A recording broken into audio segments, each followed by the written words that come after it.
Hoje é dia de confronto direto lá em Bragança. Às 9h30 da noite, horário de Brasília, Bragantino e Flamengo se enfrentam um jogo que vale ouro na corrida pelo topo da tabela do Brasileirão. 2. Informações básicas. Data e horário: quarta-feira, 23 de julho de 2025, 9h30 da noite. Brasília. Local: Estádio Cícero de Souza Marques, Bragança Paulista. Transmissão TV Globo. Em parte do país. Mais Premier. 3. Situação dos Times: Bragantino terceiro lugar com 27 pontos, na busca por recuperação após derrota para o Vitória. Flamengo segundo lugar com 30 pontos e vindo de vitória por 1-0 contra o Fluminense. 4. Prováveis escalações: Bragantino: Fernando Seabra, Cleiton Santana, Pedro Henrique, Guzmán e Guilherme Gabriel, Eric Ramírez e João Masquera, Lucas Barbosa e Eduardo Sacha. Flamengo: Felipe Luiz, Rossi, Wesley, Léo Ortiz, Léo Pereira e Varela, Ovina, Everton Araújo, Jorginho, Arrascaeta, Luiz Araújo, Everton Cebolinha e Bruno Henrique, com Pedro como opção no banco. Desfalques no Fla: Danilo, Ayrton Lucas, Alexandro, Eric Pulgar, Micael, De La Cruz e Ala. 5. Temas decisivos em campo: controle de meio campo: Bragantino tenta ditar ritmo, Fla busca acelerar o jogo. Defesa do Flamengo é a melhor do campeonato, menos 5 gols, mas desfalcada e longe de casa. Bolas paradas, escanteios podem determinar o confronto. Entra em campo para encarar o Bragantino em Bragança, onde nunca venceu desde que o Bragantino virou Red Bull, assim como o São Paulo também nunca venceu, empatou no último jogo, com novo capítulo. Já tinha dado uma amaciada ali na questão do Pedro, o cara fez gol, o Felipe se entenderam, parece que estava tudo bem. Pinta outra história, uma conversa num grupo privado, lá de dentro do Flamengo, com a participação do chefe do departamento médico do Flamengo, o doutor José Luiz Runco. O Runco fala ali para os seus caras que eles estão falando sobre o De La Cruz. E aí é o seguinte: prezado João, boa tarde. Vou tentar passar a situação do De La Cruz, jogador comprado em outra gestão sem a menor condição, pois apresenta uma lesão crônica e irreparável no joelho direito, uma lesão também no joelho esquerdo. Como somos bípedes, temos dificuldade de equilíbrio e equilíbrio muscular se algum membro já esteja afetado. Estamos tentando fazer o possível para que ele possa participar, mas é muito complicado. E quanto à venda, só se houver algum clube que tenha interesse por outro motivo e não para jogar futebol competitivo. Como somos bípedes é uma bela... Uma certa ironia também, né, nessa história. Bom, vamos só ressaltar que isso foi num grupo privado de pessoas ligadas ao Flamengo, conselheiros... Privado não, né?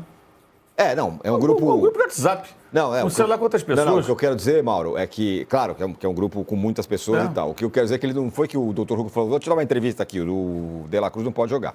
Ele foi questionado por esse João no grupo de WhatsApp, que tem conselheiros, gente da política do clube, aquela coisa. Todo clube tem, né? E aí deu essa resposta. O João, ali que ele fala, é uma pessoa que é o De La Cruz. Aí ele vai lá e respondeu assim. Independentemente disso, de ter sido uma conversa tal, é um texto meio demolidor para o jogador. Não pode jogar. Se for para o próprio Flamengo também, se quiser se revender. Enfim, onde eu quero chegar? Se instalou uma nova questão, uma nova crise no Flamengo por causa disso. Esse é um negócio gravíssimo. Ontem assim, a nossa profissão, a gente falava sobre isso essa semana, né? Exato. Ela é muito atacada. Até por conta de certas situações do futebol, na política, isso também acontece. Então, vamos lá. Quando o BAP assumiu, se não falha a memória, foi dia 2 ou 3 de janeiro, que foi anunciado o Runco como novamente o diretor médico do clube. Então, assim, já tentaram diminuir a importância dele no contexto ontem, sabe? Não, o que manda não é o Runco, lá quem lida com os jogadores é o doutor Sasaki, que é o chefe dos médicos, o doutor Luiz Macedo e tal. Ok. Mas acima deles na hierarquia do clube, o doutor Runco é o chefe. O doutor Runco ficou 34 anos, se não me engano, no Flamengo, foi médico da seleção brasileira. Sim. Então, é um nome importante na medicina esportiva brasileira, inegavelmente. Gosta ou não dele, pelos cargos que ocupou na seleção e no Flamengo. Então, ele voltou e foi apresentado pelo atual presidente: estou trazendo de volta o Runco. Foi essa a mensagem. Que é um médico que ficou aqui muitos anos e tal. De fato, não é ele que lida com jogadores, que examina no dia a dia no CT, não é com ele. Mas ele tem um cargo importante, certo? É o cara que está acima. Ontem mesmo, a comunicação do Flamengo uma clara tentativa de gestão de crise, nem está errado, fazendo, acho que até o certo, faria a mesma coisa.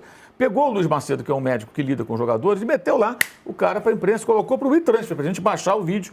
Nem colocou na mídia do Flamengo, colocou, está aqui o médico falando dos jogadores. Olha, o Alan não joga para um controle de carga, não sei o quê, o Pulgar está treinando, correndo, não sei o quê e tal, e o De La Cruz. Aí o médico diz que ele está bem e tal, que a contusão que ele sofreu, a última, qualquer jogador pode sofrer, que não tem nenhuma relação com problemas que ele tenha de caráter, digamos, crônico, está treinando e vai voltar a jogar normalmente. Ou seja, esse médico fala uma coisa que não tem nada a ver com essa aí que a gente acabou de ver em texto, né, do texto do WhatsApp. Mas, cara, como é que você vai tratar? Aí alguém, não, mas isso é fofoca. Não, isso não é fofoca, amigo. Isso é notícia, isso é importante pra caramba. Você tem um cara com a importância do doutor José Luiz Runco, que voltou ao Flamengo em janeiro, dizendo, num grupo, aí não é uma conversa privada, porque é vazado. Gente, você está num grupo. Ontem eu vi uma frase ótima. Quem entra em grupo de WhatsApp não assina acordo de confidencialidade. É isso, você está num grupo com, sei lá, 10, 20, 50, 100 pessoas, você acha que aquilo não vai vazar? Sim. Você não está falando com o João, você está falando com o João, com o Manuel, com o Pedro, com o Mauro, com o Danilo, com o Eduardo, com o Casão, com todo mundo, está todo mundo lá. O Walter, no caso, né? Está todo mundo lá. Então, é óbvio que você está falando publicamente, e aquilo qualquer um pode apresentar. Olha o que o doutor Runco falou. Nem se sabe quem fez, mas alguém lá do grupo passou adiante. Óbvio que isso ia acontecer, gente. É evidente. E isso é muito grave. O jogador já se manifestou por intermédio aí dos seus representantes, o Arrascaeta já deu uma alfinetada na rede social. Então, quando alguém conseguiu ali, quando conseguiram apagar o incêndio, alguém veio com lança-chamas e botou uma gasolinazinha dali para inflamar rapidamente. E o presidente do Flamengo não fala. O que ele vai fazer agora? Ele trouxe o Runco de volta. E o Boto? E ele contratou o Boto. Nem estou falando do Boto, né? Não, que são dois caras que são pivôs de crise. Esse caso. E ele não fala nada. E aí, o que vai fazer? Vai manter, vai continuar? Como é que justifica isso? E aí começam vários boatos. Não, contratar o jogador assim, assado, será que ele fez exame? Gente, não é possível que o jogador de 16 milhões de dólares à vista, que o Flamengo pagou, chegou ao Flamengo sem fazer exame. Aí já foram perguntar o Marcos Braz lá, vocês viram, em Belém? Na coletiva do Remo. Aí ele fala, não vou falar em respeito ao Remo e sua torcida, mas se eu fosse falar, tá aqui, não sei o quê, ia ser manchete todo jornal. Então, assim, é uma situação bizarra, né? Por que isso surgiu? Por que isso aconteceu? Eu acho que isso evidencia um problema na gestão do Flamengo. Sim. Porque quando as pessoas saem mandando essas aí, sem mais nem menos, e é importante frisar, isso é importante sim, o doutor Runco é importante no contexto, né, no organograma do clube, é um nome que tem relevância nesse meio. Aí eu já vi lá, parece que o Zinho falou alguma coisa, não, que ele me operou e tal, blá, blá. Não interessa que quando ele operou o Zinho, o Manuel, o Pedro, o Ricardo ou o João. Interessa o que foi dito. Se ele é ótimo médico, se ele operou alguém e ficou bom, se lá atrás ele fez um grande trabalho. Não é isso que está em discussão. Não é a carreira dele que está em discussão, mas sim uma manifestação que não foi negada até agora, né? Então, tudo indica, ele mesmo escreveu, que coloca numa situação delicada um jogador profissional, gente. Isso coloca em discussão a carreira dele. Claro. Praticamente, o que você entende disso aí? Que o cara não tem condição de jogar competitivamente. O cara está condenado. Outra coisa que não seja um futebol competitivo, mais ou menos o que ele quis dizer. Contratado para ser então, dirigente, vai ser o quê? Vai ser o quê? E o cara é jogador de futebol. Mas aí, no meio disso tudo, o que eu acho pior é que aí tem um aproveitamento. De lado a lado, tá? De lado a lado. Político. Ou seja, aí quem é crítico da antiga gestão já começa a dizer, não, contrataram o cara machucado. Mas com base em que você está afirmando isso? O cara não sabe uma fala. Sim. Né? Aí o outro da antiga gestão já ataca também. Não, mas olha aqui. E fica essa... É péssimo, cara. É política de clube. E o presidente do Flamengo tem que fazer alguma coisa, tem que tomar alguma medida. Como é que vai deixar o vazamento acontecer dessa maneira? É problema dele. Exato. Agora, o pior... A tentativa cretina de vilanização do jornalista que faz a matéria. A matéria nem é nossa, a matéria é do GE, Sim. Da repórter Letícia Marques.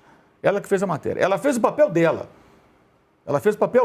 E aí eu já vi, assim, até nada pessoal contra essas pessoas. Até gosto de algumas delas que eu conheço. Mas hoje se confunde muito a questão do jornalista e do influenciador. Que eventualmente até é um jornalista, mas ele está mais como influenciador. Né? Ele está lá e tal. Ah, não, eu não quero falar sobre esse assunto. Fica colocando crise no Flamengo. Amigo, não é problema do jornalista ou da imprensa se alguém fala alguma coisa que gera crise, seja no futebol, na política ou qualquer outra área. Isso não interessa, cara. Não interessa se vai criar crise ou não. E outra coisa, que jornalista é esse que quando é o time dele que está com problema, ele não fala porque vai gerar crise. E se a notícia for de outro time, aí ele fala? Aí ele dá a notícia? Que história é essa? Não, mas ele não é jornalismo. Não, né? é uma Estamos falando de outra tentativa coisa. de desvirtuar a profissão. E quais são as obrigações, as funções do jornalista. Perfeito. Entendeu? Atacar quem faz a matéria como se estivesse fomentando crise. Quem fomenta a crise, quem faz o WhatsApp e escreve um negócio totalmente inadequado, gente. 6. Retorno de Bruno Henrique mais banco de Pedro. Bruno Henrique retorna após suspensão. Pedro segue no banco, opção provável de entrada na segunda etapa. 7. Palpite do jogo preveja um duelo acirrado. Flamengo vence por 2-1, com gols de bola parada ou no contra-ataque. Mas cuidado, o Bragantino em casa é duro e vem para surpreender. 8. Cauteoption. E você? Torcedor, confia na reação do Fla fora de casa ou espera tropeço? Deixe seu comentário, curta o vídeo e se inscreva no Cartão Vermelho para não perder a análise pós-jogo.